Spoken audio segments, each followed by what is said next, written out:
July August মাসে আমাদের 500 জনের উপরে নেতা কর্মী সারা দেশে আমাদের খুন হয়েছে। 5 শতাধিকের উপরে মানুষ সহকর্মী আমাদের হত্যার শিকার হয়েছে এই জুলাই আগস্ট মাসে।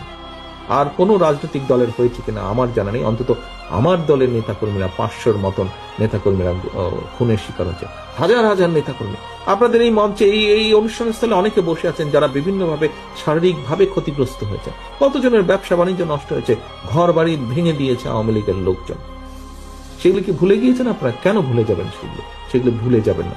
এবং একটি কথা আপনাদেরকে আজকে আমি বলি, আমি যেভাবে চিন্তা করি পুরো বিষয়টাকে, আমার সাথে অন্যায় হয়েছে, অবিচার হয়েছে, আমার পরিবারের সাথে হয়েছে, আমার বাবাকে হত্যা করা হয়েছে, আমার মায়ের সাথে অন্যায় করা হয়েছে, তাকে অত্যাচার করা হয়েছে, আমার ভাই মৃত্যুবরণ করেছে এই অত্যাচারের কারণে। আজকে এর জবাব যদি আমাদেরকে দিতে হয়, এই অন্যায় অত্যাচারের, আপনাদের সাথে যে অন্যায় হয়েছে, আমাদের বহু নেতাকর্মী, বাবা মারা গিয়েছে, মা মারা গিয়েছে, স্বজন মারা গিয়েছে, হাত করা অবস্থায় তাকে জানাজা পড়তে বাধ্য করেছে, আমাদের বহু সহকর্মী মারা গিয়েছে জেলখানার ভিতরে।